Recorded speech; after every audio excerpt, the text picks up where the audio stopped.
మంత్రిణ్యంబా విరచిత విషంగ వధతోషిత అన్న నామం గురించి నిన్నటి రోజున నేను మీకు విజ్ఞాపన చేసి ఉన్నాను. నాకు జ్ఞాపకం ఉంది ఆ విషయం. నేను ఎప్పుడు అనుసంధానం చేయాలి అన్నది నేను మీకు చెప్తాను, అప్పుడు చేతురుగా. కాబట్టి మంత్రిణ్యంబా విరచిత విషంగ వధతోషిత ఆ నామాన్ని గురించి నిన్నటి రోజున మనం కొంతవరకు ముచ్చటించుకుని ఉన్నాం. విశుక్ర ప్రాణహరణ వారాహి వీర్యనందిత. ఇవాళ ఈ నామం గురించి మీకు కొంత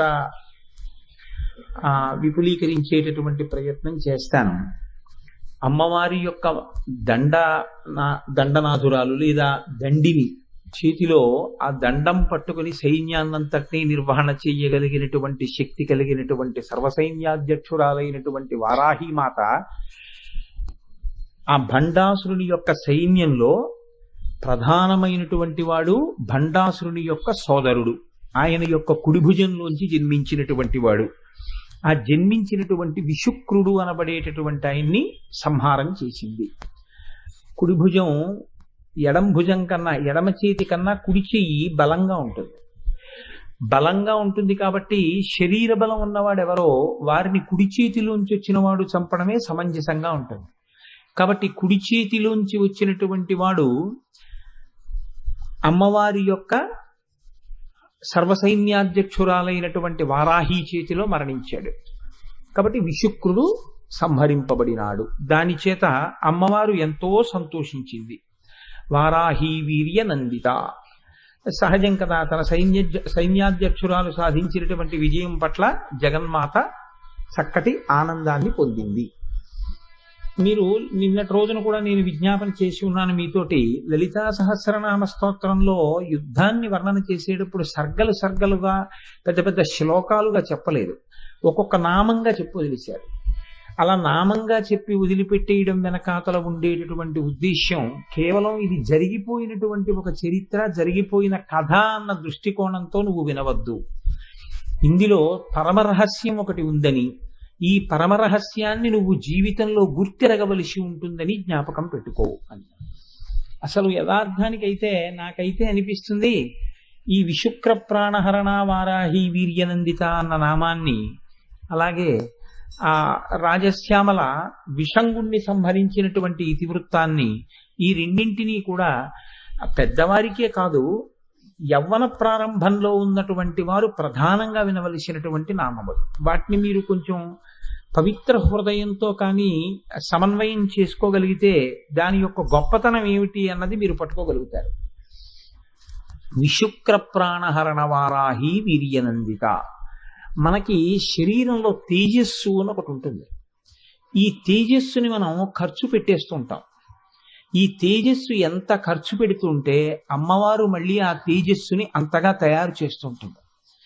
ఇది యథార్థానికి శాస్త్రంలో ఏమంటారంటే, ఆయుర్వేద శాస్త్రంలో దీని గురించి కొంత చర్చ ఉంది. ఈ తేజస్సుని ఖర్చు పెట్టడం అనేటటువంటిది కేవలం ఏదో కొద్ది సుఖం కోసం, సంతోషం కోసం ఖర్చు పెట్టేయడం చాలా తేలికగా ఖర్చు పెట్టేస్తారు. కానీ ఇది తయారవడానికి, లోపల ఆ తేజస్సు తయారవడానికి, వీర్యము అన్న మాటని తేజస్సు అన్న పర్యాయ పదంతో మీరు సమన్వయం చేసుకునే ప్రయత్నం చేస్తే విశాలమైన అర్థం మీకు గోచరిస్తుంది. ఆ తేజస్సు కానీ నిరంతరము నష్టమైపోతే దానివల్ల మనిషి బలహీనుడైపోవడం ఒకటి. రెండు, తేజోరహితుడైనటువంటి వ్యక్తి తొందరగా ఏ విషయాన్నైనా గ్రహించగలగడం, ఉత్సాహంగా కార్యాన్ని నిర్వహించగలిగినటువంటి సమర్థతతో ఉండడం ఉండదు. కారణం కేవలం తేజో నష్టం అని మీరు భావన చేయకండి. దాని వెనక ఒక రహస్యం ఉంది. ఏమా రహస్యము అంటే విపరీత కామన. అస్తమానం శరీరము సుఖం పొందాలి, మనస్సు సుఖం పొందాలనేటటువంటి ఒక వెంపర్లాట ఎక్కువైపోతుంది. ఈ వెంపర్లాట ఎక్కువైనప్పుడు ఏమైపోతుందంటే శరీరంలో ఉండేటటువంటి తేజస్సు చాలా ఖర్చు అవుతుంది. అసలు మీరు ఎప్పుడైనా యోగ శాస్త్రానికి సంబంధించిన వ్యాఖ్యానాలు చూస్తే మీకు ఒక గొప్ప రహస్యం గోచరిస్తుంది. రెండు రకాలుగా తేజస్సు ఖర్చు అవుతుంది మనిషిలో. ఈ రెండు రకాలుగానే ఖర్చు అవుతుంది, ఇంకా మూడో రకం లేదు ఖర్చు అవడానికి. ఒకటి, మీరు ఏదైనా ఒక సుఖమును అనుభవించుట చేత తేజస్సు ఖర్చు అయిపోతుంది. ఉదాహరణకి నేను ఒక మంచి పాట విని చాలా సంతోషపడిపోతున్నాను అనుకోండి, అప్పుడు తేజస్సు ఖర్చు అయిపోతుంది. నేను అలా సంతోషం పొందుతున్నప్పుడు నా తేజస్సు కొంత ఖర్చు అవుతుంది. నేను కోప్పడుతున్నాను అనుకోండి ఎవరి మీద, కోప్పడుతున్నప్పుడు కూడా నా తేజస్సు ఖర్చు అయిపోతుంది. ఈ ఖర్చు అవ్వడంలో మీరు మనస్సు చేత, కామము చేత, విషయ వస్తువులలో ఉండేటటువంటి సుఖాన్ని అనుభవించేటప్పుడు ఎక్కువ తేజస్సు ఖర్చు అవుతుందా, మీకు సుఖం కలగకపోవడం వల్ల వచ్చినటువంటి కోపమునందు ఎక్కువ తేజస్సు ఖర్చు అవుతుందా? ఈ ప్రశ్న ఎందుకండి అని మీరు అడగచ్చు. కానీ మీరు జాగ్రత్తగా గమనించండి, తేజస్సుని రక్షించుకోవాలి అంటే రెండిటిలో ఏది అధమపక్షమో అని ప్రశ్న వేయవలసి వచ్చింది అనుకోండి. మీరు కోరుకున్న కోరికలు తీరడం వల్ల, మీరు సుఖాలు పొందడం వల్ల మీ యొక్క తేజస్సు ఎక్కువ ఖర్చు అయిపోతే, అంతకన్నా కోరిక తీరకపోవడం వల్ల వచ్చేటటువంటి కోపమే తేలిక కదండి ఎక్కువ తేజస్సు ఖర్చు అవ్వకపోతే. అలా చూసినప్పుడు ఒక లాభం ఉంది, ఎక్కువ తేజస్సు ఖర్చు అవ్వట్లేదు. కానీ మన కామము, మన కోరిక తీరినప్పుడు కలిగేటటువంటి తృప్తి అన్నది ఎప్పుడు మనస్సు చెప్తుందో, నేను సంతోషమును పొందినాను, తృప్తిని పొందినాను అని మనస్సు అన్నప్పుడల్లా, ఆ సుఖము పొందనప్పుడు కలిగేటటువంటి కోపము వలన ఖర్చు అయ్యేటటువంటి తేజస్సు కన్నా, నేను తృప్తి పొందాను అని మనసు అన్నప్పుడు ఖర్చు అయ్యేటటువంటి తేజస్సే ఎక్కువ. ఎన్ని సుఖాలు అనుభవిస్తున్నానని మీరు అనుకుంటున్నారో అంతగా తేజో నష్టము జరుగుతుంటుంది. ఈ తేజస్సు శరీరమునందు కొంతకాలం నుంచి కొంతకాలం వరకే తయారవుతుంది. దీన్ని సభాముఖంగా చాలా కష్టపడి వివరణ చేయడంలో కొంత క్లేశం ఉంటుంది. అందున ఒక పరమ పవిత్రమైన సభలో దీని గురించి మాట్లాడడం అనేటటువంటిది కొంచెం క్లేశభూయిష్టంగా ఉన్నప్పుడు ఒక్క తేలిక మార్గం ఒక్కటే ఉంది. దాంతో తప్పుకోవడం తేలిక, అర్థమయ్యేటట్టుగా చెప్పేయడం కూడా చాలా తేలిక. గంట మాట్లాడవలసిన దాన్ని ఒక్క 10 నిమిషాల్లో చెప్పేయడం చాలా తేలిగ్గా ఉంటుంది. దాని చేత ఒక పూల తోటని నిర్మాణం చేసి ఆ పూల తోటని పెంచేటటువంటి ఒక తోటమాలి ఉన్నాడు. ఆయన ఒక బంజరు భూమి దగ్గరికి వచ్చి దాన్ని దున్ని చక్కగా తయారు చేసి నీరు పెట్టి నాగలి పెట్టి దాన్ని మళ్ళీ మెత్తగా మట్టి అయిపోయేటట్టుగా దున్ని, అప్పుడు దాంట్లో ఉండేటటువంటి రాళ్ళు పుల్లలు ఇలాంటివన్నీ ఏరేసి మట్టిని మెత్తగా పిసికి నీరు పెట్టి బాగా మెత్తగా ఉందన్న తర్వాత అప్పుడు దాంట్లోకి తీసుకొచ్చి పూల మొక్కలు నాటి జాగ్రత్తగా రక్షించి చీడా లేకుండా చూస్తే ఆ మొక్కలు పెరిగి పెద్దవైన తర్వాత ఇప్పుడు అవి ఏపునకొచ్చినటువంటి మొక్కలకి మంచి మంచి పువ్వులు పూసాయి. ఇప్పుడు మంచి సువాసనతో కూడుకుని ఉన్నటువంటి ఈ పువ్వులన్నిటినీ కోసి ఒక బుట్టలో వేసి ఆ పువ్వులలో ఉండేటటువంటి సువాసనతో కూడినటువంటి పరిమళ ద్రవ్యాలన్నింటినీ కూడా పిండి అత్తర్ తయారు చేశాడు. ఇన్ని పువ్వులలోంచి ఇంత అత్తర్ సీసా వచ్చింది. ఇప్పుడు ఇంత కష్టపడి తయారు చేసినటువంటి ఇంత అత్తరు మలమూత్రముల వాసనతో కూడి ఉండేటటువంటి ఒక మురుగుడు కాల్వయందు అస్తమానం పోసేయడంలో ఆనందాన్ని పొంది తీసుకెళ్లి ఇంత కష్టపడి తయారు చేసినటువంటి అత్తర్ని అస్తమానం పోసేయడం అలవాటు చేశాడు. ఇప్పుడు అతన్ని మూర్ఖుడని లోకం పిలుస్తుందా పిలవదా? నాకు ఒక్క మాట చెప్పండి, పిలుస్తుందా పిలవదా? ఎందుకు అలా పోసేస్తుంటాడు అంటే అతనికి పోసేయడంలో తృప్తి ఉందంటే, బస్ అంతకన్నా ఇంకేం లేదు. దానికోసం అతను మురుగుడు కాలువలో పోస్తుంటాడు. దానివల్ల 1-2 మాటలు అతనికి ఒక ప్రయోజనం కలిగి ఉండి ఉండవచ్చు, అంటే అతను పితృరుణం నుంచి విముక్తుడై ఉండి ఉండవచ్చు. కానీ శుక్రము అంటే తేజస్సు అని ఒక పేరు శాస్త్రంలో. తన తేజస్సుని తాను కేవల సుఖము కొరకు నిరంతర వ్యయం చేయడంలో మనసు కామలంపటమునందు లగ్నమై ఉన్నవాడు. ఇది హీనమైనటువంటి ప్రవృత్తి దగ్గర నుంచి అతి కామన వరకు ఉంటుంది. అతి కామన అంటే అన్ని వేళలా అది స్త్రీ పురుష సంబంధమైన కామనే అయి ఉండి ఉండక్కర్లేదు. ఎప్పుడూ సుఖాల కోసం వెంపర్లాటే. అందుకే సనాతన ధర్మంలో మీరు చూడండి, ప్రయత్నపూర్వకంగా మీరు ఈశ్వరుడి పేరు చెప్పి కొద్దిగా నియమాన్ని పాటించవలసినటువంటి అవసరాన్ని ఏర్పాటు చేసి ఉంచుతారు. ఎందుకు ఉంచుతారో తెలుసా అండి? దాని యందు మీకు తెలియకుండానే శరీరానికి ఒక పరిశ్రమ ఉంటుంది, శరీరానికి ఒక క్రమశిక్షణ ఉంటుంది, మీ శరీరానికి మనస్సుకి ఒక శౌచం ఉంటుంది. ఉపవాసము అన్న మాట ఎందుకు తీసుకొచ్చారో తెలుసా అండి? పెద్దలే చెప్తారు, ఉపవాసము పుట్టని కొట్టుటయే, పాముని కొట్టుట కాదు. కానీ మరి ఎందుకు పెట్టారు ఉపవాసం అంటే, ఉపవాసము అనేటప్పటికీ ముందు మీరు మీ శరీరాన్ని నియంత్రిస్తారు. ఎంత పదార్థం అవసరమో అంత పదార్థమే తీసుకుంటారు. ఇప్పుడు లోపల నిలవ ఉండిపోయినటువంటి అత్యధికమైనటువంటి శక్తి ఖర్చు అవుతుంది. ఆ ఖర్చు అవ్వడాన్ని ఈశ్వరముఖం చేస్తారు. ఆ రోజంతా భగవంతుడికి దగ్గరగా నిలబడి, ఉపవాసము అంటే భగవంతునికి దగ్గరగా ఉండుట. కాసేపు భజన చేస్తారు, కాసేపు కీర్తనలు పాడతారు, కాసేపు భగవత్ సంబంధమైనటువంటి కీర్తనలు వింటారు, కాసేపు సహస్రనామం చేసుకుంటారు, కాసేపు పూజ చేసుకుంటారు, కాసేపు ఏదో గజేంద్ర మోక్షం చదువుకుంటారు, ఇంకా కాసేపు లలితా సహస్రానికి వ్యాఖ్యానం చదువుకుంటారు. మార్చి మార్చి మార్చి మార్చి మార్చి మార్చి ఇంద్రియాలన్నింటినీ కూడా ఉపవాసం వైపుకు పెడతారు. ఇది మీరు చెయ్యండి అని వదిలేశారనుకోండి, మీరు చేస్తారు, చేయకపోతారు. అందుకని ఏం చేశారంటే ఏకాదశి ఉపవాసం అన్నారు. ఏకాదశి నాడు ఎందుకు పెట్టాలి? త్రయోదశి నాడు పెట్టకూడదా, లేకపోతే పంచమి నాడు పెట్టకూడదా ఉపవాసం? పెట్టలేదు, ఏకాదశి నాడే ఉపవాసం అన్నారు. ఏకాదశి నాడు ఉపవాసం అని ఎందుకన్నారో తెలుసా అండి? శాస్త్రం మిమ్మల్ని పస్తు పెట్టడం దాని ప్రయోజనం కాదు. అందుకే ద్వాదశి పారణం ఎంత తొందరగా వీలైతే అంత తొందరగా చేయండి. సూర్యోదయం అవ్వకుండా అన్నం తినేసినా మహాపుణ్యమే ద్వాదశి నాడు. ఏకాదశి నాడు ఉపవాసం అని ఎందుకంటారంటే, ఏకాదశి అంటే 11 అని అర్థం.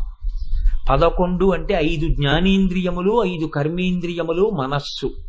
ఈ 11 29 రోజులు సుఖములు సుఖములు సుఖములు సుఖములని వెంపర్లాడి తినడం, ఆ వచ్చినటువంటి తేజస్సుని ఖర్చు పెట్టడం. అలా కాకుండా మనస్సుని సమతౌల్యంలో నిలబెట్టి కేవలం భగవదార్చన చేస్తూ అది అటు ఇటు ఊగిపోకుండా దాన్ని ఏం చేస్తారంటే తక్కెట యొక్క సూదిని నిలబెడతారు. అది ఉపవాసం అంటే. తక్కెట యొక్క సూదిని నిలబెట్టడం అంటే ఏమిటో తెలుసా అండి? నేను ఒక 1/2 కిలో వంకాయలు ఇవ్వండి అన్నాను అనుకోండి, ముందు ఏం చేస్తాడంటే తక్కెటికి 2 వైపులా కూడా 2 బుట్టలు ఉంటాయి. ఇప్పుడు ఇటు పక్కన 1/2 కిలో రాయి వేస్తాడు. వేసి ఇలా పట్టుకుంటే 1/2 కిలో రాయి ఎటు వేసాడో అటువైపుకి వంగిపోతుంది. ఎటువైపు ఖాళీ ఉందో బుట్ట అటువైపుకి పైకి లేస్తుంది. ఇప్పుడు ఇటువైపు 5 6 వంకాయలు వేసాడు అనుకోండి, వేస్తే ఇటు బాగా దిగిపోయింది. ఇటు బాగా దిగిపోయిందని ఎలా తెలిసింది మీకు? ఇలా చూస్తే ఆ ముళ్ళు మధ్యలో ఇటు దిగిపోయింది. ఇప్పుడు 2 వంకాయలు తీసేస్తాడు, ఇటు దిగిపోయింది. ఇప్పుడు ఇంకొక వంకాయ వేస్తాడు, వేస్తే అది అటు ఇటు ఊగి సమానంగా నిలబడుతుంది. అంటే ఈ రాయి ఎంతో ఈ బరువు అంతా ఈ సూది మధ్యలోకి వచ్చి నిలబడాలి. ఆ సూది లక్షణం ఏమిటంటే ఊగుతుంది అటు ఇటు.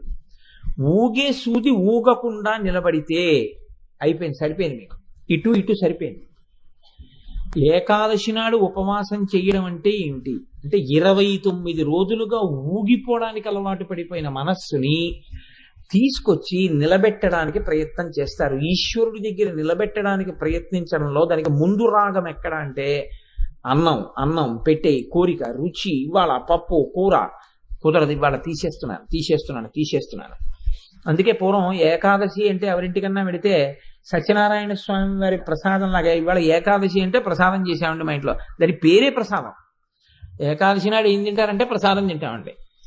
ఆ గోధుమ నూకతో చేసినటువంటి పదార్థం కొంచెం తీసుకుంటారు, అది కూడా విశేషంగా తీసుకోరు. తీసుకుని శరీరం కళ్ళు తిరిగి పడిపోయేటట్టుగా ఉంది అంటే మళ్ళీ 1 గ్లాసు పాలు ఇస్తారు దానికి. ఇప్పుడు ఊగిపోవడానికి అలవాటు పడిపోయిన దాన్ని శరీరాన్ని పట్టుకుని నియంత్రణ చేస్తారు. ఎందుకంటే తిన్నగా మనసుని పట్టుకోలేరు కాబట్టి ముందు మనసుని శరీరాన్ని సత్వగుణంతో నింపుతారు. ఆ రోజున నింపుతుంటే దానికి కూడా ఊగులాట తగ్గుతుంది. తగ్గిన తర్వాత భగవదభిముఖం చేస్తే అది అంతర్ముఖమై మెల్లగా ప్రశాంతపడి వచ్చి అలా నించుంటుంది. అలా నిలబడితే మీకు ఏకాదశి ఉపవాసం చేత మీ యందు తేజోవృద్ధి కలుగుతుంది. అందుకని తేజోవృద్ధి కలగడానికి నెలకొక రోజు ఉపవాసం చేయించింది శాస్త్రం. శౌచము అన్న మాట అందుకు పెట్టారు. చేతకాని వాళ్ళై అక్కర్లేక మడిబట్ట కట్టుకోండి అని, అక్కర్లేక నైవేద్యాలు పెట్టండి అని ఏం పెద్దవాళ్ళు చెప్పలేదు. వాళ్ళు ఏది చెప్పినా దాని వెనకాతల ఒక మర్మం ఉంటుంది. మీకు బాహ్య శౌచము లేకపోతే అంతఃశౌచము సిద్ధించదు. అందుకని బాహ్య శౌచ అంతఃశౌచములను రెండింటినీ చేకూర్చి మీ మనసుని నిలబెట్టడం ప్రధాన ప్రయోజనం అయి ఉంటుంది. ఈ తేజోనష్టము నివారింపబడాలి. ఎందుకో తెలుసా అండి? ఇప్పుడు నేను మీకు చెప్పాను, ఇది అరకిలో రాయి వేసింది ఎందుకు అంటే అరకిలో వంకాయలు తెచ్చుకోవడానికి. కామన కామన కామన కామన అని తిరుగుతున్నారు అనుకోండి, మీకేమిటంటే బాధ అని అడగచ్చు. రెండు పోతుంటాయి. ఒకటి కాలం పోతుంటుంది, పోయిన కాలం మీకు రాదు. కాలం పోవడం అంటే ఊపిర్లు పోతాయి. ఊపిర్లలోనే ఈశ్వరుడు ఏం చేస్తాడంటే మీకు ఆయుర్దాయాన్ని నిర్ణయం చేసేస్తాడు. ఎక్కువ సుఖాలు అనుభవిస్తున్న కొద్దీ ఊపిర్లు ఎక్కువ వ్యయమైపోతాయి, ఎక్కువ కోప్పడుతున్న కొద్దీ ఎక్కువ ఊపిర్లు అయిపోతుంటాయి. మీరు ప్రశాంతంగా ఉంటే ఊపిరి సమతౌల్యంగా ఉంటుంది. కాబట్టి ఇప్పుడు ఒకటి తేజో నష్టం, రెండు కాల నష్టం, రెండు పోతుంటాయి. ఈ రెండు పోవడం ఏ కారణం చేత పోతున్నాయి అంటే అదే కుడి చెయ్యి అని చెప్పారు. మీరు చూడండి, సాధారణంగా ఎవరికైనా ఏమైనా ఇస్తున్నారనుకోండి, ఇలా ఇచ్చారనుకోండి, కుడి చేత్తో ఇవ్వండి అంటారు. మీరు పుచ్చుకుంటున్నారు అనుకోండి, ఎడం చేయి చాపితే కుడి చేత్తో పుచ్చుకోండి అంటారు. ఇచ్చుకోవడం పుచ్చుకోవడం ఈ రెండు దేంతో జరుగుతాయి అంటే కుడి చేత్తో జరుగుతాయి. అన్నీ కుడి చేత్తోనే చేస్తారు ఇచ్చి పుచ్చుకోవడాలని. ఇచ్చి పుచ్చుకోవడం ఇక్కడ కాదు. మీరు ఈ శరీరాన్ని పుచ్చుకున్నందుకు మళ్ళీ ఇది పుచ్చుకోవడానికి ఈశ్వరుడికి ఏమి ఇస్తున్నారు. లేకపోతే ఇక మళ్ళీ ఇలాంటి పుచ్చుకోనవసరం లేకుండా ఏది ఇచ్చుకుని అలాంటి స్థితికి వెళ్ళిపోతారు. అదొక్కటి వదిలేసి మిగిలిన ఇచ్చిపుచ్చుకోవడాలన్నీ దీనికి అలవాటు పడ్డాయి అనుకోండి, దాని ఫలితాలు లోపల ఖాతాలో పడిపోతాయి. మీరేమి సంపాదించారు, మీరేమి అనుభవించారు కాదు, మీరు ఎలా సంపాదించారు, ఎలా అనుభవించారు ఈశ్వరుడు చూస్తాడు. మనమేం చూస్తామంటే ఎంత సంపాదించాం, ఎన్ని అనుభవించాం ఈశ్వరుడు మనం చూస్తాం. ఎలా సంపాదిస్తున్నావు, ఎలా సుఖపడుతున్నావు ఈశ్వరుడు చూస్తాడు. ఎందుకు చూస్తాడో తెలుసా అండి? ఇచ్చినవాడు ఆయనే. అసలు దీన్ని ఆయన ఇచ్చాడు. దీన్ని ఎవరూ నిర్మాణం చేయలేదు, ఈశ్వరుడు నిర్మాణం చేశాడు. దీన్ని విశ్వకర్మ. ఆయన పెట్టకపోతే ఈ చర్మం ఎవరు కప్పారు? చర్మము, రక్తము, మాంసము, కొవ్వు, అస్థి, శుక్ల, మేధ 7 పదార్థములతోటే తయారు చేశారు దీన్ని. ఆ 7 అందులో 6వదైనటువంటి శుక్లమే శుక్రము. కాబట్టి ఇప్పుడు ఈ తేజోనష్టం కలగకుండా ఈ శరీరాన్ని నియంత్రించకపోతే అది ఎప్పుడూ ఏం చెప్తుందంటే సుఖాన్ని అనుభవించు, సుఖాన్ని అనుభవించు, సుఖాన్ని అనుభవించు. పోని అనుభవించే శరీరం సుఖాన్ని అనుభవించి ఇది సుఖం అని అంటుందని మీరు అనుకుంటున్నారా? అదొక్కనాటికి అందం. కాసేపు సుఖం అంటుంది, ఓ అరగంట ఆగి దుఃఖం అంటుంది. ఎందుకంటుందో తెలుసా అండి? దానికి మనసుకి పెద్ద లింక్ ఒకటి పడిపోయి ఉంటుంది. అది అక్కడ వస్తుంది పెద్ద సమస్య అంతా. దీనికి సుఖం ఉండదు, దీనికి దుఃఖం ఉండదు. దీన్ని అడ్డు పెట్టి అది ఆడుతూ ఉంటుంది. అసలు ఇది మీకు చాలా తేలిగ్గా అర్థమైపోవాలంటే నేను మీకు ఒక మాట చెప్తాను, మీరు పట్టేసుకుంటారు. నా దగ్గర ఒక మిక్సీ ఉంది. ఇప్పుడు ఆ మిక్సీ చక్కగా ఉంది, పైకి చూస్తే బోర్డులో స్విచ్ వేస్తే కరెంటు సప్లై అవుతోంది అని చెప్పి రెడ్ లైట్ వెలుగుతోంది. బోర్డులో ఉన్న స్విచ్ మీద కరెంట్ ఉంది, మిక్సీ ఉంది. నా దగ్గర కొబ్బరి ముక్కలు ఉన్నాయి కాబట్టి నేను కొబ్బరి పచ్చడి చేసుకుందాం అనుకున్నాను. కాసిన కొబ్బరి ముక్కలు, పోపు, పచ్చిమిరపకాయ ముక్కలు, అల్లం ముక్కలు అందులో వేసి మూత పెట్టి ప్లగ్లో పెట్టి స్విచ్ వేసి మిక్సీ స్విచ్ వేశాను, తిరగలేదు. ఇదేమిటి తిరగలేదని ఇలా కొట్టాను, అలా కొట్టాను, ఇలా తిప్పాను, అలా తిప్పాను, మొత్తానికి తిరగలేదు. మిక్సీ ఉందా? మిక్సీ ఉంది. కరెంట్ ఉందా? కరెంట్ ఉంది. మరి ఎందుకు తిరగలేదు మిక్సీ?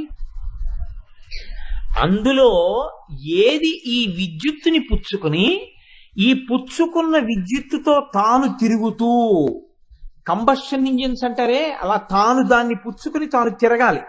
తాను తిరుగుతూ తాను తిరగడం వల్ల దీన్ని తిప్పుతుంది. అలా తిప్పేటటువంటి మధ్యలో ఉన్న పరికరం ఏదో అది దానికి ఉన్నటువంటి సూక్ష్మమైన ఒక తీగ తెగిపోయింది, వైండింగ్ పోయిందంటారు. ఒక రాగి తీగ తెగిపోయింది కాబట్టి ఇప్పుడు అది ఏం చేస్తుందంటే కరెంటు పుచ్చుకున్న ఈ తిరిగేటటువంటి బౌల్ దగ్గర ఉన్నటువంటి అదేంటి బ్లేడ్స్ ని తిప్పదు.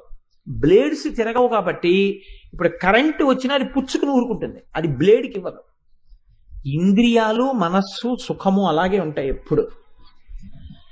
దీంతో చూస్తున్న వస్తువుని చాలా బాగుంది అందనుకోండి అంటే మనసు అడుగుతుంది. చాలా బాగుంది అనగానే వెంటనే కన్ను చూసిన దాన్ని ముట్టుకో, చేతిని పంపిస్తుంది, శరీరం దగ్గరికి ఎడుతుంది, యాపిల్ పండు పట్టుకుంటుంది. దీన్ని తిను, నోరు కొరుకుతుంది.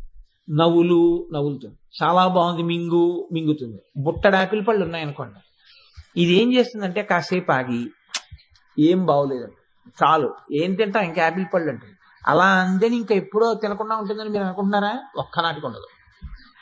కాసేపు సుఖం ఉంటుంది, కాసేపు దుఃఖం ఉంటుంది. ఉదాహరణకి అసలు ఆ యాపిల్ పండు తీసుకొచ్చి ఎవరో మీ నోట్లో పెడుతున్నా కూడా మీరు ఏదో ఆలోచిస్తూ ఉన్నారనుకోండి, మీరు తింటలేదు సరిగ్గానే, మీరు తినండి అని చెప్పేసి కోపం వచ్చి కొడుకు దగ్గరికి వచ్చింది, మీరు తినండి ఎప్పుడు ఏదో ఆలోచిస్తుంటారు అని యాపిల్ పండు ముక్కలు పెడుతున్నాడు అనుకోండి. ఆ యాపిల్ పండు ముక్కలు తింటూనే తండ్రి ఏదో ఆలోచిస్తున్నాడు. ఎలా ఉన్నాయి అన్నాడు కొడుకు. అన్నాడు. ఎలా ఉన్నాయి నాన్నగారండి యాపిల్ పండు ముక్కలు? యాపిల్ పండు ముక్కలా తిన్నానా అన్నాడు అనుకోండి. అంటే తింటున్నటువంటి వస్తువు యొక్క రుచి నాలుక చెప్తోంది, మనసు గ్రహించట్లేదు. అక్కడ తీగ తెగిపోయి. కాబట్టి ఇప్పుడు సుఖాన్ని కానీ దుఃఖాన్ని కానీ అందుకోదు మనసు. కాబట్టి ఇప్పుడు ఈ అందుకోవడంలో కరెంటు మీటర్ తిరుగుతూ ఉంటుంది బయట. ఇక్కడ పచ్చడవుతుంటే ఎంత కరెంటు మీరు వాడారో బయట మీటర్ తిరుగుతుంటుంది యూనిట్లు. అలాగే మీకు తెలియకుండానే ఎంత కరెంటు వాడుతున్నారో మీటర్ చెప్తున్నట్టే మీరు అనుభవిస్తున్న సుఖాలకి నష్టమైపోతున్నటువంటి శుక్రాన్ని ఈశ్వరుడు నిర్ణయిస్తాడు. ఎందుకంటే ఆయనే మళ్ళీ తీసుకొచ్చి పెట్టాలి అందులో. కాబట్టి కామన యందు తిరగకుండా ఉండుట, ఇది ఫలితంగా మీ యందు కనపడాలి. కోరికలలో తిరగకుండా ఉండడం. దీనికి పెద్దలు ఏం చెప్తారంటే, ఎవరు ఈ విషయాన్ని తెలుసుకుంటున్నారో వాడు ఉద్ధరింపబడతాడు. ఉద్ధరింపబడడం అంటే ఏంటంటే, కూరుకుపోయిన వాడు ఎవడున్నాడో వాడు పైకి లేవాలి కదండి.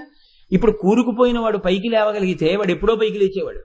వాడికి ఏమైందంటే ఆ కూరుకుపోవడం చాలా సంతోషంగా అనిపించింది. అదో గమ్మత్తు. అదేమిటంటే కూరుకుపోవడం సంతోషంగా ఎందుకు ఉంటుందండి అనుకుంటారేమో. పరమహంస రామకృష్ణ పరమహంస ఓ మాట చెప్పేవారు. ఈ చేపలు పట్టేటటువంటి మత్స్యకారుడు పట్టుకెళ్ళి కొద్దిగా నీరుంది కాబట్టి చేపలు పట్టేయడం తేలిక, వలేశాడు. వల వేస్తే వలలో పడ్డాయి చేపలు. 2-3 చేపలు ఏం చేశాయంటే మనం వలలో పడ్డాను రోయ్ అని చెప్పి తెలుసుకుని దూకేసాయి. మిగిలిన చేపలు ఏం చేశాయంటే ఒరే వలేశాడు రోయ్, లాగుతున్నాడు మన్ని అని వీడికి కనపడకుండా మనం దాక్కుందామని చెప్పి ఆ బురదలోకి బుర్ర పెట్టి అలా దూరి కూర్చుంది.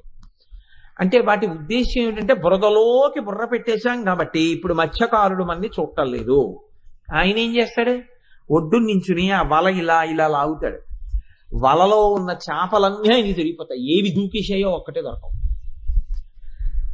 బురదలో తల దూర్చుకుని సుఖంగా ఉన్నాననుకున్న చేప నిజంగా సుఖంగా ఉందా? మత్స్యకారుడికి ఆహారం అయిపోతుంది. అలాగే సుఖంగా ఉంది, నాకు సుఖంగా ఉంది, ఈయనెందుకు ఇలా ఏడుస్తున్నాడని అనిపించిన సుఖం సుఖం కాదురా, నువ్వు బురదలో దిగుతున్నావు. మరి ఏమంటే మా అంత మేము బయటపడగలిగితే ఇంకే ఇన్ని కోరికల వైపుకి తిరగకుండా హాయిగా ప్రశాంతంగా మనసుని నిలబెట్టగలిగిన శక్తి మాకు రావట్లేదు కదా.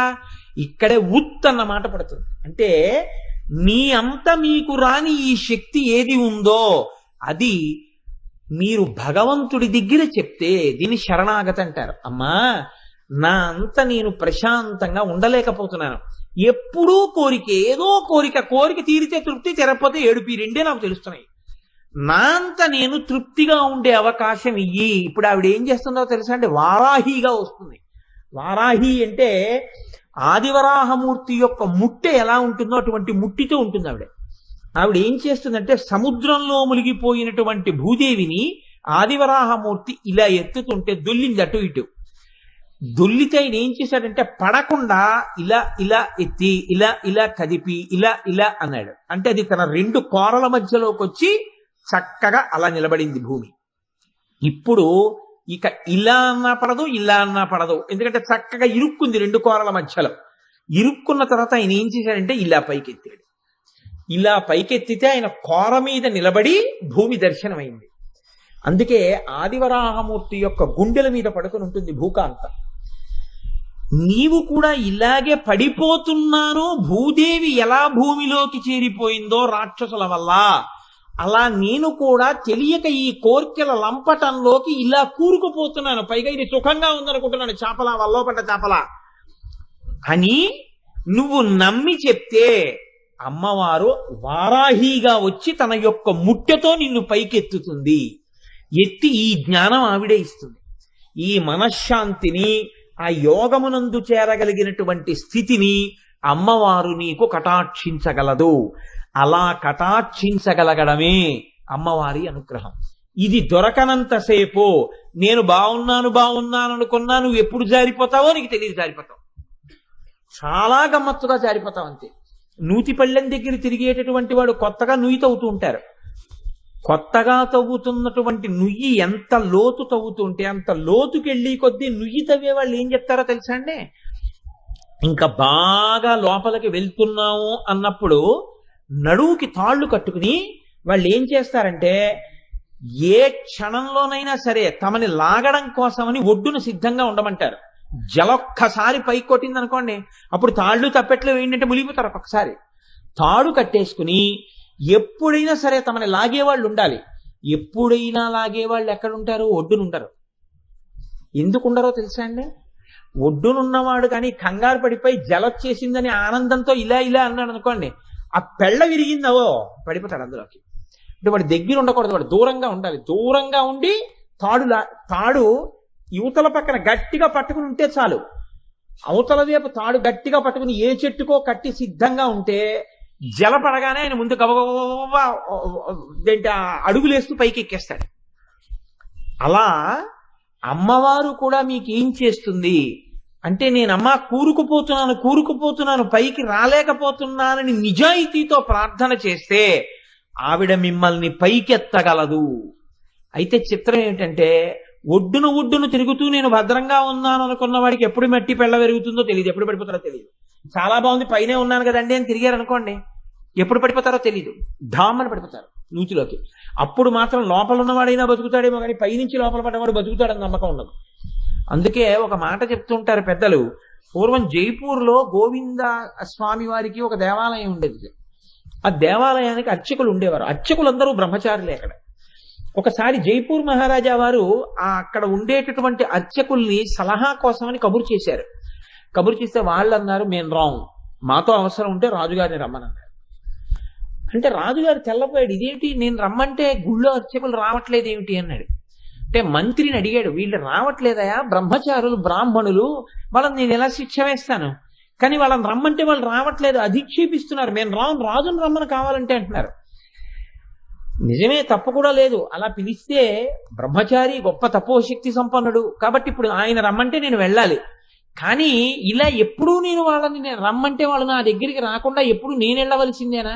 నేను వాళ్ళని రప్పించలేనా అని అడిగాడు. అడిగితే మంత్రి అన్నాడు, మహాప్రభో, వాళ్ళని మీరు పిలవకుండా వాళ్లే మీ దగ్గరికి అస్తమానం వచ్చే ఉపాయం ఒకటి ఉందన్నాడు. ఏమిటా ఉపాయం అన్నాడు.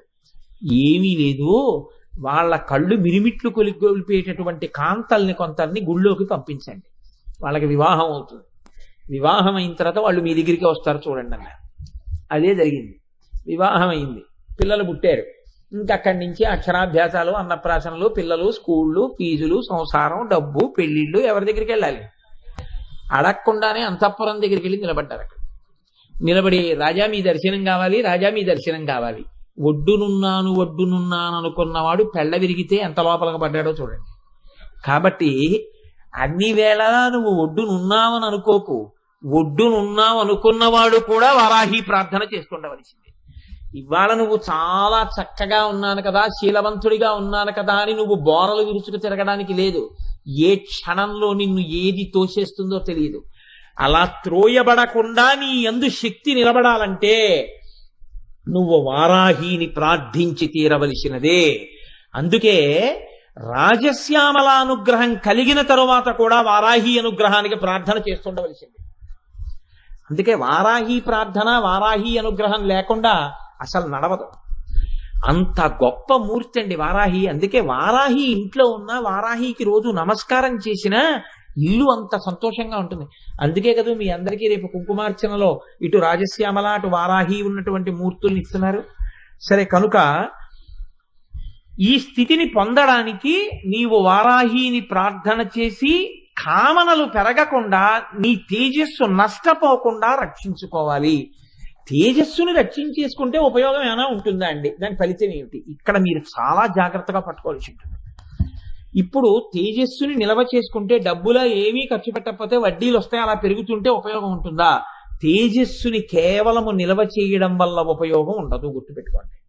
అలా ఉండదు కూడా తేజస్సు, అలా నిలబడడం కుదరదు. అందుకే పవర్ అన్న మాటకి ఒక మాట ఉంది శాస్త్రంలో, power is power when it flows, power is not power if it is in a static mood. కదిలితే శక్తి మిమ్మల్ని అనుగ్రహిస్తుంటుంది, కదలకపోతే మీకు అనుగ్రహం ఉండదు. పవర్ అంటే కరెంట్ ఉందనుకోండి, కరెంట్ ఎప్పుడూ కదులుతూనే ఉండాలి.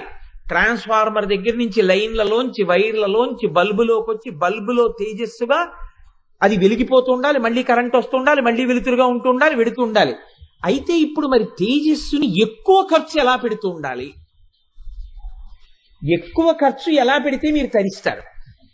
ఖర్చు కోపంగా పెట్టినా పోతుందంటున్నారు, కామంతో పెట్టినా పోతుందంటున్నారు. కామం అన్నా ఉండాలి, కోపం అన్నా ఉండాలి, సుఖం అన్నా ఉండాలి, దుఃఖం అన్నా ఉండాలి. సుఖము దుఃఖము లేకుండా ఎలాగా? అంటే శాస్త్రం అంది, ఈ రెండిటిలో నువ్వు రెండు అనుభవించకుండా ఉండడానికి మనిషివి కాకుండా బతకలేవుగా. నువ్వు మనిషివి, సుఖం ఉంటుంది, దుఃఖం ఉంటుంది. ఈ రెండిటి యందు నీ యొక్క తేజస్సు ఖర్చు అవుతున్నప్పుడు నువ్వు చూసుకోవలసింది ఒక్కటే, నీవు ధర్మముని పట్టుకుని ఉన్నావా అంతే. కరెంటేనండి, ట్యూబ్లైట్కి, ఈ మైక్కి, ఈ ఫ్యాన్కి కనెక్ట్ అయింది. ఇప్పుడు మీకేమైనా అబ్జెక్షనా? కరెంటు బిల్లు వస్తే ఏమి లేదు, సంతోషం. ఎందుకని? ఇక్కడ కొన్నాళ్ళు లలితా సహస్రం ప్రవచనాలు అయ్యాయి కదండి, అందుకని కరెంటు బిల్లు ఎక్కువ వచ్చింది, సంతోషంగా కడతారు. అలా కాకుండా నిష్కారణంగా మీరు అది పనికొచ్చేది అనుకున్నది కాని దానికి నిష్కారణంగా మోటార్ వేసేసి విడిచిపెట్టేసి ఎక్కడికో వెళ్ళిపోయారు. ఇంట్లో వెళ్ళిపోయిన తర్వాత ఓ నెలలు తీర్థయాత్రలు చేసి వచ్చారు. తీర్థయాత్రలు చేసి వచ్చే వరకు మోటార్ తిరుగుతూనే ఉంది, అందుకని వచ్చింది కరెంటు బిల్లు. మీరు వెళ్ళేటప్పుడు కరెంటు పోయిందండి, తలుపులు వేస్తే అలా వేసి వెళ్ళిపోయారు, కరెంట్ వచ్చింది. మీరు వెళ్ళగానే ఇంట్లో ట్యూబ్లైట్లు వెలిగేసాయి, ఫ్యాన్లు తిరిగేసాయి, మోటార్లు తిరిగేసాయి. నెలలు మీరు వచ్చాక కట్టారు, 15,000 బిల్లు వచ్చింది. ఇప్పుడు మీకు సంతోషమా? అంతే తేడా. కాబట్టి మీరు ఉపయుక్తముగా వాడవలసి ఉంటుంది. ఉపయుక్తం అనగా శాస్త్రం అంది దానికి చిట్టా లేదని చెప్పింది. చిట్టా ఏం లేదు, ఇలా చెయ్యి, ఇలా చెయ్యి, ఇలా చెయ్యి, ఇలా చెయ్యి, అలా ఏం చిట్టాలు చెప్పం. పూజ చేయి, పునస్కారం చేయి, పురాణం విను, అది విను, ఇది విను, ఇది చెయ్యి, ఇది చెయ్యొద్దు, ఇవన్నీ లేవు. ఒక్కటే నీకు లోకంలో ఆధారము. ఏమా ఆధారము? దేన్ని పట్టుకుని నిలబడవలసి ఉంటుంది అంటే ధర్మముని పట్టుకుని నిలబడగలవా? ధర్మంతో నువ్వు ఉంటే దానివల్ల సుఖమైన దుఃఖమైన రెండిటి వల్ల నువ్వు మెట్లే ఎక్కుతున్నావు, నిచ్చెన ఎక్కుతున్నావు, ఏమీ సమస్య లేదు. ధర్మం ఒక్కటి వదిలేస్తే నువ్వు తృప్తి ఉంది అనుకుని ఏదిక్కినా కూడా నువ్వు పాడైపోయినట్టే. ఇదే విశుక్ర ప్రాణహరణ వారాహి వీర్యనందితాకొక్క శ్లోకంలో అంటారు, ఉన్నతిం నిఖిలా జీవాహ ధర్మేణైవ క్రమాదిహ విదధానాహ సావధానాహ లభంతేంతే పరంపదం. ధర్మం అనేటటువంటిది ఎలా ఉంటుందంటే నిచ్చినెక్కినట్టు ఉంటుంది. మెట్టు మెట్టు మెట్టు మెట్టు మెట్టు మెట్టు నిచ్చెనెక్కాలి, ఎక్కిన తర్వాత మేడ మీదకి ఎక్కేస్తారు తప్ప అబ్బాయి నేను ఇన్ని మెట్లు ఎక్కనంటే మేడ ఎప్పుడు ఎక్కలేదు. ఈశ్వరుడిచ్చినటువంటి తేజస్సుని ధర్మంతో పట్టుకుని ఉండగా సుఖం రానివ్వండి, దుఃఖం రానివ్వండి, ఇదొక్కటి మీరు వదలకుండా ఉంటే దాని చిట్ట చివరి ప్రయోజనం ఏమవుతుందంటే ఈశ్వరుల్లో కలిసిపోవడం అయిపోతుంది. ధర్మం విడిచిపెట్టేసి సుఖాన్ని దుఃఖాన్ని అనుభవించారనుకోండి, పతనమే అవుతుంది. ఇద్దరు సుఖ దుఃఖాలు అనుభవిస్తారు, ఇద్దరికి సుఖ దుఃఖాలు కావాలి కూడా. మీరు ఒకటి జ్ఞాపకం పెట్టుకోండి, ఈయనకి సుఖ దుఃఖాలు కావాలి, ఆయనకి సుఖ దుఃఖాలు కావాలి. సుఖ దుఃఖాలు కావాలన్నప్పుడు మీరు ఒకటి గుర్తుపెట్టుకోండి, దుఃఖం కావాలండగా. దుఃఖం కావాలంటే ఏమంటాడు? సుఖం కావాలంటాడు. ఆయన సుఖం కావాలన్నాడు, ఈయన సుఖం కావాలన్నాడు. ఆయన ఏం చేశాడంటే సుఖం కావాలన్న అవతల ఆయన ధర్మం పట్టుకుని సుఖం వైపుకి వెళ్ళాడు, యువతలైన ధర్మం విడిచిపెట్టి సుఖం వైపుకి వెళ్ళాడు.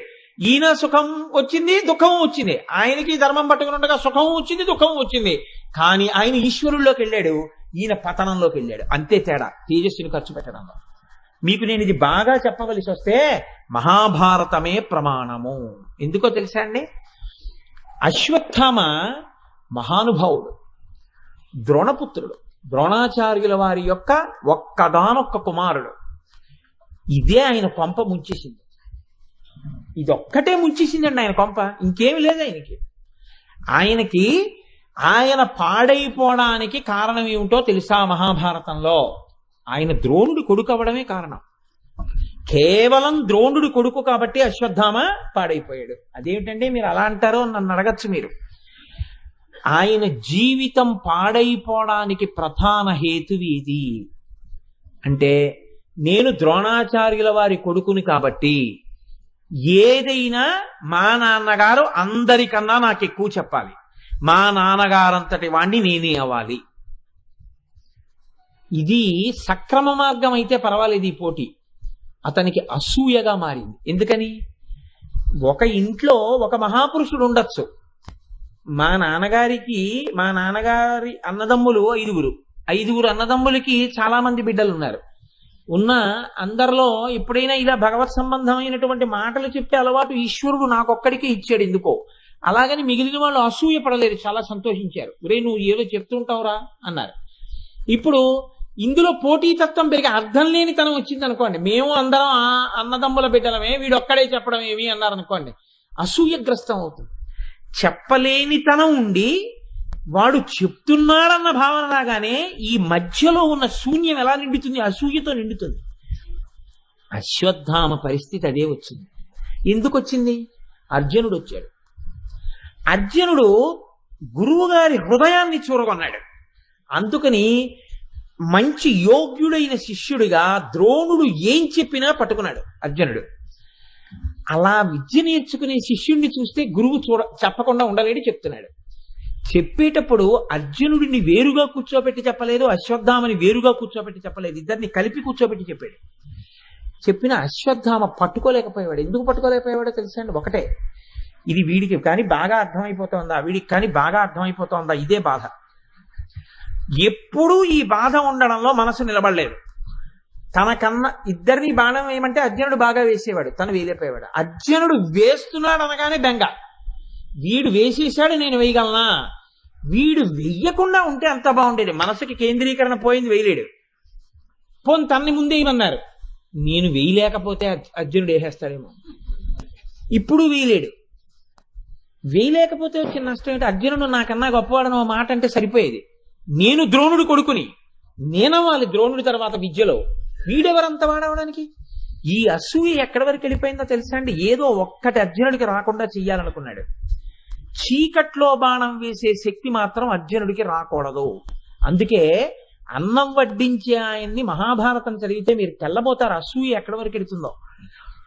ఎట్టి పరిస్థితుల్లో రాత్రి అర్జునుడు అన్నం తినేటప్పుడు మాత్రం దీపం నిధనం అవ్వకూడదు. దీపం లేకుండా అన్నం తింటానని అడిగినా ఎప్పుడూ పెట్టవద్దు అని చెప్పాడు. చీకట్లో కాని అర్జునుడు అన్నం తిన్నాడో ఊహ చేత ఇటు కూర ఉంటుంది. ఎందుకంటే శాస్త్రంలో కూరలు ఎటుండాలి, పచ్చళ్ళు ఎటుండాలి, విస్తట్లో శాస్త్రం ప్రకారం వడ్డించాలి. కాబట్టి ఆ లెక్క ప్రకారంగా కుడి చేతి వైపు నుంచి ఎడం చేతి వైపు నుంచి తినేసి విస్తర్లో ఒక్క మెతుకు లేకుండా ఉత్తరాపోసనం పట్టేశాక దీపంలో చూస్తే, అంటే ఈ కంటితో చూడకపోయినా లక్ష్యాన్ని కొట్టవచ్చని అర్జునుడు కాని గుర్తుపట్టాడో చీకట్లో కూడా బాణాలు ప్రయోగించేస్తాడు. ఆ విద్యని ఇక్కడికి తెచ్చేస్తాడు. ఎందుకంటే ఆయనకు ఆ శక్తి ఉంది. అందుకని చీకట్లో అన్నం తినే అలవాటు లేకుండా చూడు, చీకట్లో అన్నం తినకుండా చూడు. ఎన్ని మారులో చెప్పాడు. అదొక్కటి అర్జునుడికి రాకుండా చూద్దామని. ఈశ్వర నిర్ణయాలు వేరుగా ఉంటాయి. ఒక రోజున అన్నం తింటుంటే పెద్ద కాలొచ్చి దీపం నిధనమైంది. చీకట్లో తినద్దంటారు మన వాళ్ళు, ఆగమన్నారు. అర్జునుడు అనుకున్నాడు, ఈ చీకట్లో నేను విస్తట్లో మెతుకు లేకుండా తినగలిగితే, పప్పులో కూర, కూరలో పచ్చడి కలపకుండా, నాకు లక్ష్య శుద్ధి ఉన్నట్టు. అప్పుడు నేను లక్ష్యాన్ని మనోనేత్రంతో చూసి కొట్టగలను. కాబట్టి అందుకు ఇది నేను పరిశీలనగా తింటానని తినేశాడు దీపం పెట్టే లోపల. విస్తట్లో మెతుకు లేదు అంతే. ఇక్కడ ఉత్తరాపోసనం బట్టి బయటికి వెళ్ళి కటిక చీకట్లో బాణప్రయోగం మొదలెట్టాడు. సూర్యోదయం అయ్యేటప్పటికి తను ఏ లక్ష్యాలు కొట్టాలనుకున్నాడో వాటిని కొట్టేశాడు. చీకట్లో బాణప్రయోగంలో ఆరితేరిపోయాడు. అశ్వత్థామ కడుపు మండిపోయింది. మీరు జాగ్రత్తగా చూడండి, ఏమైపోతున్నాడు అశ్వత్థామ? ఈశ్వరుడు ద్రోణపుత్రుడిగా పుట్టించాడు, గురుపుత్రుడిగా పుట్టించాడు, గురువుతో సమానమైనటువంటి గౌరవాన్ని ఇప్పించాడు. ఏమైపోయాడు? అసూయాగ్రస్తుడైపోయాడు. ఈ అసూయ పాండవులకి వ్యతిరేకం చేసింది. ఇటువైపుకి వచ్చాడు, కౌరవుల వైపుకి. ఆఖరికి తన తండ్రి కుత్తుక దుష్టద్యుమ్నుడు కోసేయడం చూశాడు. కడుపులో బాధ, పాండవుల్ని చంపేయాలి, చంపలేడు. తండ్రి బతికున్న రోజుల్లో ఒక మాట అడిగాడు, నాకు బ్రహ్మాస్త్ర ప్రయోగం నేర్పు అని అడిగాడు. నేర్పను అంటే అర్జునుడికి నేర్పావు, నాకెందుకు నేర్పవు అంటాడు. నేర్పితే చాలా దుడుకు స్వభావం ఉన్నవాడు, అసూయతో ఉన్నవాడు, మాత్సర్యంతో ఉన్నవాడు, సహనం లేనివాడు దేని మీద వేస్తాడో తెలియదు. అందుకని తండ్రి ఏం చేశాడంటే చెప్పాడా చెప్పలేదా అన్నట్టుగా చెప్పి చెప్పనట్టు చెప్పాడు. ప్రయోగం నేర్పి ఉపసంహారం చెప్పకుండా వదిలేశాడు. ఇప్పుడు ఉపసంహారం తెలియదు కాబట్టి వెయ్యడు అనుకున్నాడు. ద్రోణుడు చచ్చిపోయాడు కురుక్షేత్రంలో. చచ్చిపోయిన తర్వాత ఇతని కడుపు మంటగా ఉంది. ఈ అసూయ ఎప్పటి నుంచో ప్రబలిపోయి ఉంది, కానీ ఏమీ చేయలేడు. పాండవుల్ని పడిపోయి ఉన్నాడు. దుర్యోధనుడు తొడలు విరిగిపోయి యుద్ధభూమిలో నిష్కారణ ప్రతిజ్ఞ ఒకటి చేసేశాడు. అక్కడికి వచ్చి, నువ్వు చూస్తుండు, నేను చంపేస్తాను పాండవులందరినీ అన్నాడు. పాండవుల వంశం లేకుండా చేసేస్తాను, నువ్వు ఆఖరి శ్వాస తీసే లోపల నీకు ఈ వార్త చెప్పేస్తానన్నాడు. అప్పటికే నొరగలు కక్కుతున్నాడు, నెత్తురు కారిపోతోంది దుర్యోధనుడికి. ప్రాణం పోయే లోపల చంపాలి, ప్రతిజ్ఞ తేలిక చేసేశాడు. వచ్చి కూర్చున్నాడు కృపాచార్యుడితోటి తానును. ఎలా చంపుతాడు? పాండవుల్ని చంపడం అంత తేలిక. అక్కడ కృష్ణుడు ఉన్నాడు అవతల శిబిరంలో, ఎలా చంపుతాడు? చంపలేడు. పరితాపం పొందేస్తున్నాడు. ఆగ్రహంలోంచి ప్రతిజ్ఞలు వచ్చేస్తున్నాయి మాటలు. కోపంలోంచి వచ్చే మాటలు ఎంత దూరం వెళ్ళిపోతాయో చూడండి. ఇప్పుడు ఏం చెయ్యాలి చూస్తున్నాడు. చూస్తుండగా చీకట్లో ఒక గుడ్లగూబ నిద్రపోతున్నటువంటి కాకి యొక్క కంఠాన్ని కొరికి తినడం చూశాడు. ఆ మార్గం దొరికింది. నిద్రపోతున్న పాండవుల్ని, ఉప పాండవుల్ని చంపేస్తానని బయలుదేరాడు. వద్దు వద్దు వద్దు అని చెప్పాడు కృపాచార్యుల వారు. చెప్పినా వినకుండా నిద్రపోతున్న దుష్టద్యుమ్నుడిని, శిఖండిని, ఉప పాండవుల్ని, ఏనుగుల్ని, గుర్రాల్ని కూడా చంపేశాడు. చంపేసిన తర్వాత అంటే ఉన్మాదం అన్నమాట. ఇప్పుడు ఆ ఉన్మాదం ఎక్కడి వరకు వెళ్ళిపోయిందంటే అర్థం లేని పగ. ఇది చిన్నప్పటి నుంచి అవకాశం ఇచ్చేసాడు, నేర్చేసుకున్నాడు. లోపల శక్తి దుర్వినియోగం చేసుకోవడం నేర్చుకున్నాడు. నిష్కారణంగా కట్టి ఉన్న ఏనుగులు, గుర్రాల యొక్క తొండాలు, తోకలు కూడా కోసేశాడు. పాండవుల కోసం వెతికాడు. అయితే ఈశ్వరుడు ఎక్కడున్నాడో అక్కడ నిర్ణయం వేరుగా ఉంటుంది. అశ్వత్థామ పగపట్టి ఉన్నాడని గుర్తుపట్టినటువంటి కృష్ణుడు ఆ రోజు పాండవులు అక్కడ పడుకోకుండా దూరంగా తీసుకెళ్లిపోయి నదికి ఆవల వైపు పడుకోబెట్టాడు. పాండవులు దొరకలేదు. ఇక్కడ చప్పుడయ్యేటప్పటికీ ఇక్కడ ఇంత అల్లరి చేసి అందరూ నిద్రపోయి ఆదమరుపుగా ఉండగా అలజడి సృష్టించి ఇంత ప్రాణ నష్టం చేసిన వాడికి పిరికితనం వచ్చింది. పారిపోయాడు. పారిపోయి చూడండి, అందరూ ఆదమరిచి సంతోషంగా ఉండే ప్రదేశంలో అందరూ చచ్చిపోయేటటువంటి ఒక తప్పు పని చేసి తాను దొరుకుతానేమో అని దొరకకుండా పారిపోయే వాళ్ళు ఉంటారే, వాళ్ళకి గురువు అశ్వత్థామ మొదట్లో. కాబట్టి ఇప్పుడు పారిపోయాడు. పారిపోయి ఎక్కడ దాక్కున్నాడు? వ్యాసాశ్రమంలోకి వెళ్ళి మునివేషం వేసుకుని దాక్కున్నాడు. ప్రార్థనా స్థలాల్లో దాక్కున్నాడు. వెళ్ళి దాక్కుంటే వదిలిపెడతారా పాండవులు? వచ్చారు. ఆ అదుపు ఆజ్ఞ లేకుండా బ్రహ్మాస్త్రం వేశాడు. ఉపసంహారం రాదు. ఇప్పుడు అర్జునుడు రెండింటినీ ఉపసంహారం చేశాడు. కృష్ణ పరమాత్మ చెప్తే రెండింటినీ ఉపసంహారం చేశారు. కట్టారు, తీసుకెళ్లారు, అక్కడ పెట్టారు. తలలో ఉన్న రత్నం కూడా తీసేశారు. తిరిగి వచ్చి దుర్యోధనుడికి చెప్పాడు, నేను ఇవాళ ఉప పాండవుల్ని, దుష్టద్యుమ్నుడిని అందరినీ చంపేశానని చెప్పాడు. కానీ ఒక కక్ష ఉండిపోయింది, పాండవుల్ని చంపలేకపోయాను.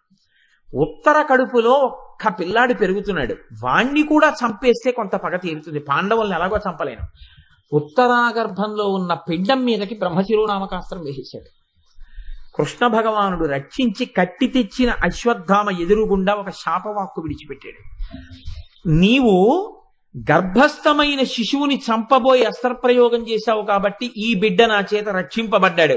ఇతను రాబోయే కాలంలో భరతఖండాన్ని పరిపాలించేటటువంటి ధర్మమూర్తి అయి, పరీక్షిన్ మహారాజై, పరమోత్కృష్టమైన జనమేజయుడికి తండ్రి అవుతాడు, శాశ్వతమైన కీర్తి ప్రతిష్టల్ని తెచ్చుకుంటాడు అని వరం ఇచ్చాడు. అడగకుండా పిల్లాడికి, నీవు పుట్టినదాదిగా శక్తినంతటినీ అధర్మానికే ఉపయోగించావు కాబట్టి నీవు కొన్ని వేల సంవత్సరములు ఉన్మాదివై తిరుగుతూ నీ ఒంటి నుండి దుర్గంధభూయిష్టమైనటువంటి రక్తం స్రవిస్తుంటే ఆ కంపు నెత్తుటితో తిరుగుతుంటావని శపించాడు. అందుకే ఇప్పటికీ అశ్వత్థామ ఉన్మాదంతో తిరుగుతుంటాడు అని. శరీరంలోంచి ఆ దుర్గంధ భూయిష్టమైన నెత్తురు అంగము నుంచి స్రవిస్తుంటే తిరుగుతూ ఉంటాడు అని.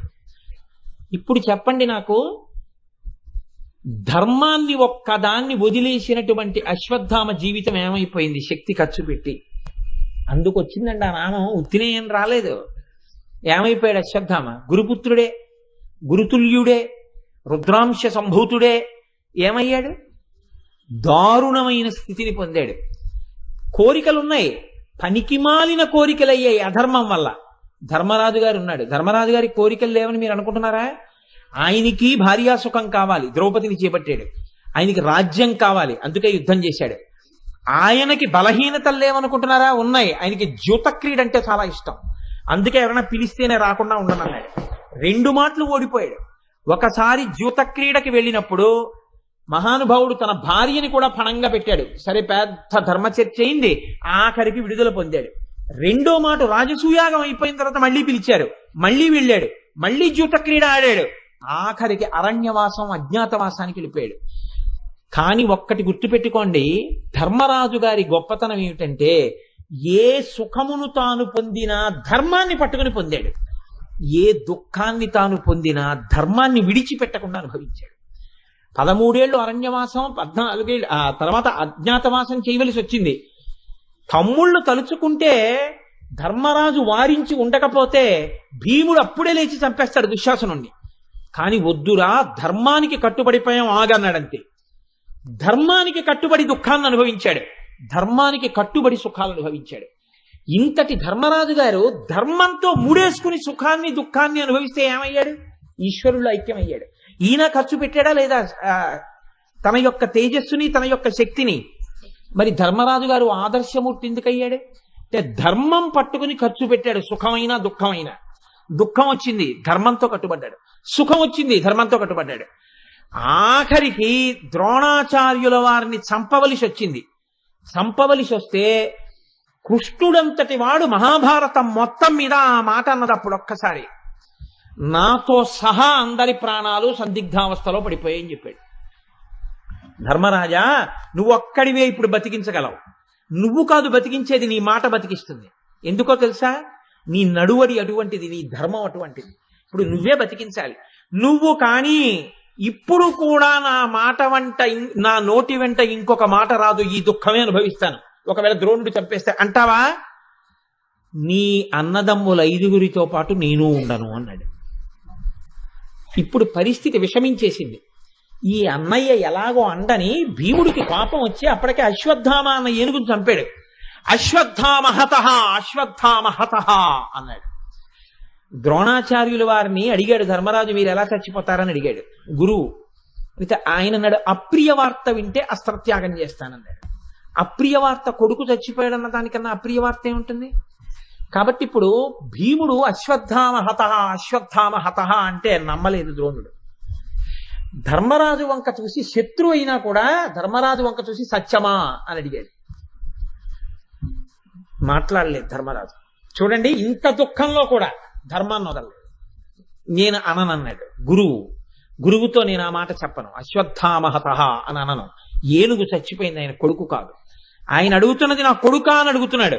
నాకు తెలిసి అది ఏనుగే అని నేను చెప్పను, నేను అననన్నాడు. ఇప్పుడు కృష్ణుడు వచ్చి అన్నాడు, నీ అన్నదమ్ములతో పాటు నేను కూడా అన్నాడు. పోని పైకి పూర్తిగా చెప్పకపోతే 2వ పాదాన్ని నొక్కన్నాడు. అశ్వత్థామ హతః కుంజరః అన్నాడు, వదిలేశాడు. సత్యం తెలిసే లోపల ఆ ఏనుగు మీద, ఆ రథం మీదకి దూకేశాడు దుష్టజమ్నుడు. జుత్తు పట్టుకుని కుత్తు కోసేశాడు ఖడ్గంతో, పడిపోయాడు. ద్రోణాచార్యుల వారు చూశాడు అశ్వత్థామ. అంటే ఇప్పుడు నేను మహాభారతం అంతా చెప్పడం కుదరదు కదండి. అమ్మవారు అనుగ్రహించి మీకు చెప్పించినాడు, పూర్తిగా సంతోషంగా చెప్తాను. ఇప్పుడు ఏమైపోయింది? ధర్మరాజు ఆఖరణ ప్రస్థానం చేస్తున్నాడు స్వర్గారోహణ పర్వంలో. 5గురు అన్నదమ్ములు, భార్య వెళ్ళిపోతుంటే ఒక్కొక్కడు పడిపోతున్నాడు వెనకాతల. ఎందుకు పడిపోతున్నారని అడుగుతున్నాడు భీముడు. సర్వమనస్సులు తెలుసున్నవాడు, కారణాలు కూడా చెప్తూ వెనక్కి చూడకుండా వెళ్ళిపోతున్నాడు. ఒక కుక్క కూడా వస్తోంది వాళ్ళతో. సహదేవుడు పడిపోయాడు. ఎందుకు పడిపోయాడని అడిగాడు భీముడు. మహాజ్ఞాని అనుకుంటాడు, అందుకే పడిపోయాడు. నకులుడు పడిపోయాడు. ఎందుకు పడిపోయాడు? నేను చాలా అందగాన్ని అనుకుంటాడు, అందుకు పడిపోయాడు. ఇంకొంచెం ముందుకు వెళ్ళారు. అర్జునుడు పడిపోయాడు. ఎందుకు పడిపోయాడు? నా అంత ధనుర్ధరుడు లేడు అనుకుంటాడు, అందుకే పడిపోయాడు. పైగా ఓర్వలేడు వేరొక ధన్విని.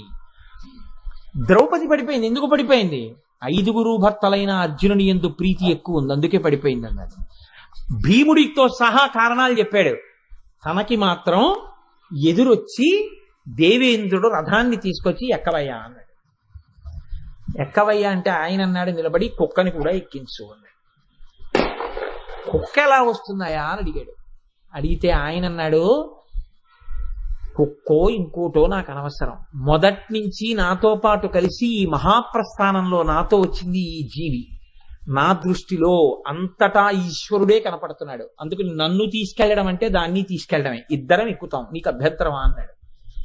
నాయనా, నువ్వు పట్టుకున్న ధర్మం ఆఖరికి నిన్ను ఈ జ్ఞానం వైపుకి తీసుకెళ్లిపోయింది అని వెంటనే ఆ కుక్కలోంచి యమధర్మరాజు గారు ప్రత్యక్షమయ్యాడు.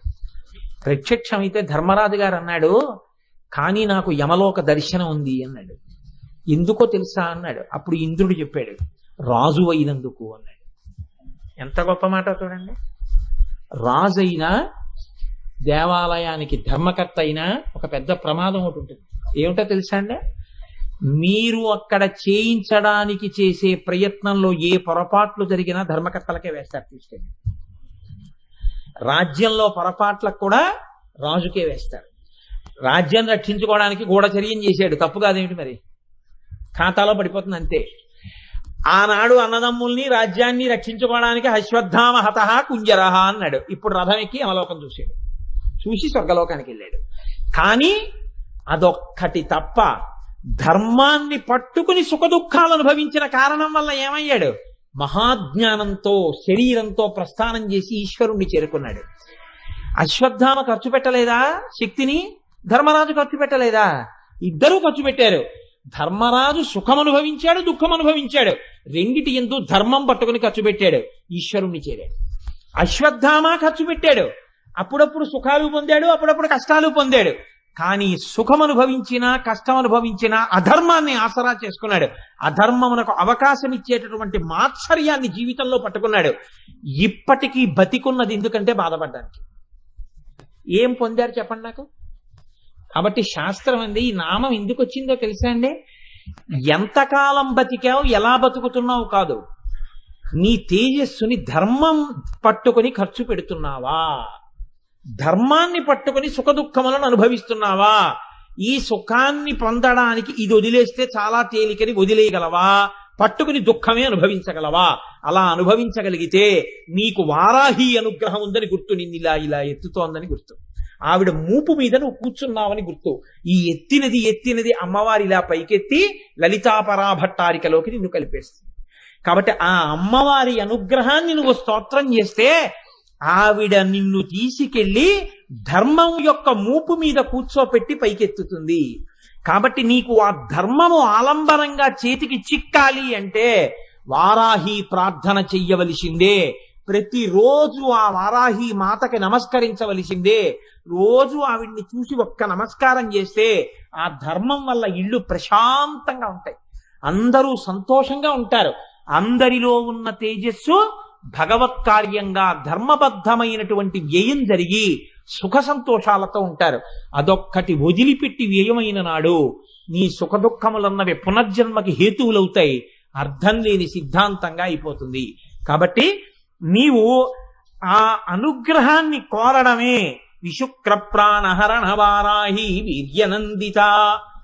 అది తేజస్సుని నింపి ఆనందించటము, ఈ స్థితిని పొందు. ఇది ఈ నామము యొక్క రహస్యం. దీన్ని ఇవాళ నాకు తక్కువ సమయం ఉన్న దృష్ట్యా నేను దీన్ని ఎలా చెప్తే మీకు తేలిగ్గా అందించగలను అని ఆలోచించి మహాభారతాన్ని అన్వయం చేసేస్తే అశ్వత్థామని ధర్మరాజు గారిని పట్టుకుంటే ఈ రెండు చెప్పలేకపోతానా అనిపించింది. ఈ రెండింటినీ తీసుకొచ్చి సంగ్రహంగా మీకు ఆవిష్కరించాను. మీరు ప్రాజ్ఞ